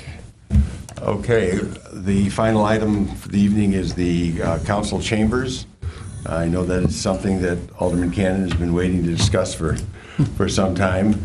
To make this discussion move along quickly, we need to do three things tonight for staff. One is to give them a budget, and then direction of what they want to do with that budget, and then a timetable. So what I'm going to ask at the beginning of this, because Fred has a presentation that he is going to give us, that when Fred completes his presentation, the first question we're going to ask is, I will see how much money the council is looking to spend on this. So Fred, it's yours. Go for it. Thank you, Mayor. And along those lines, we, as staff, tried to kind of summarize what we would need to move forward without having any specific direction yet, and certainly open to participating in discussions that the mayor and the council would want to have. We provided some photos here on an exhibit board that we can certainly leave here in this room if anybody wants to refer to it from time to time. Pictures are similar to those that were broken down in the packet by location of some of the different council chambers that we visited. We certainly can visit more if anyone is aware of certain features in a council room and setting that you'd like to see considered. Cost is certainly something from a budget standpoint we would appreciate some direction on. If there are remodeling, renovation desires wanted, we just bring to the council some of the considerations, such as the wall coverings, types, colors, what to do with the city seal on the wall back or up there. Do we want to incorporate any additional improvements with regards to the TV monitors for the audience viewing or for the council members viewing? Style of dais, location, just in talking internally, whether we want to stay with the north wall. Some have suggested moving it onto the east wall. Some have suggested taking those windows out. Some have suggested expanding those, a number of things. Depending on how much renovation we do get ADA accessibility issues and code issues that we have to be concerned about in terms of accessing the dais and the entire room, and don't want to make anything limiting in that regard. Type of furniture, floor coverings, window treatments, seating, this table, the podium, all of them could be considered for renovations or changes or left as is. So we can certainly do economical things, such as over the years some have suggested painting the paneling. Some have suggested just changing that until the council decides and gives us some direction, and we're certainly happy with any type of direction to look at and work off of, and it can be a project that we could start working on quickly, or it could be something that evolves over time based on your input. So, Mayor, I appreciate the outline that you provided, because certainly that would be our suggestion as well, just to kind of get the discussion going and put some parameters onto it moving forward. Mr. Cannon, you want first crack at it? I know that you've been bringing this up for some time. For about 3 or 4 years, but that's fine. Okay, go for it. I don't really have an idea of what we want to do for color types or all that stuff. My guess, I think if we wanted to proceed with this, I think our best option would be to hire an interior designer, not an architect. I don't think anybody here envisions us changing the footprint of this room, and I don't want to spend godly amounts of money on electricity and all that kind of thing. So I think an architect would be over the top financially. We just don't need to spend that kind of money.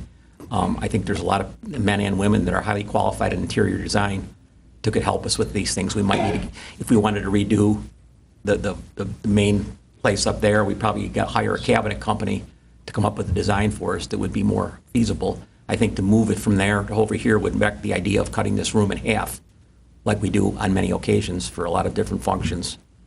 The monitors I'm fine with, but I don't really have a specific thing that we have to do. But I just would like to I'd like to change that whole back wall, because I think it makes us look really old and dated. I would just like a more modern look. I think highlighting our city seal would probably be one step forward. I don't think we need to have a map of the city of Illinois or the state of Illinois up there. That's an opinion.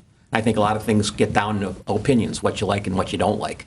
And I think an interior designer could bring you boards and say, here's some fabrics, here's some colors, what do you think? And then we can decide as a group, because I sure don't have all the answers, and I wouldn't pretend to.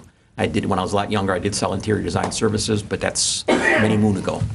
And I just think that would, my recommendation would be to get an interior designer involved and come back with some recommendations. The budget, I'm not really sure I don't know if we have money set aside in the budget right now.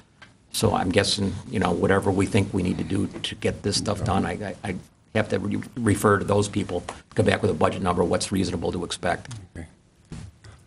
Any other comments, thoughts? Mr. Banger.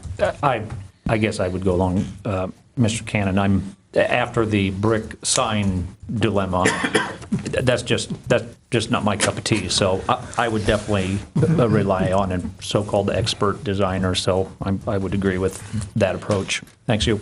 Okay, Alderman Diaz. I've done lots of hotel renovations, but we've used designers. They've come in, they've presented boards, they've presented colors, and then you pick what you like. I mean, I think our focus is there. The paneling is old, so yeah, I think, Mike, you're right. We get a cabinet maker or something and replace the paneling on there and spruce it up with some color. But I totally agree. Get an interior designer to come in and say, give us a few boards and then go from there. And it may be, since it's not in this year's budget, if we get something, we can then put it into next year's budget. Alderman Beames. Sir. Thank you, Mr. Mayor. I have personal experience on this myself, and I've also hired interior designers to do this kind of work. And if you kind of give them a roundabout number that you don't want to, whatever it is, 10, 15, whatever it is, $5,000, whatever, and they can come back to that budget and give you some ideas to, let's say, take things into the maybe 90s, if not 2000s, right? And like Alderman Diastis said, same kind of situation. Older companies that, look like 1950s, so when the customer comes in, they see 1950, they don't see 2000s, right?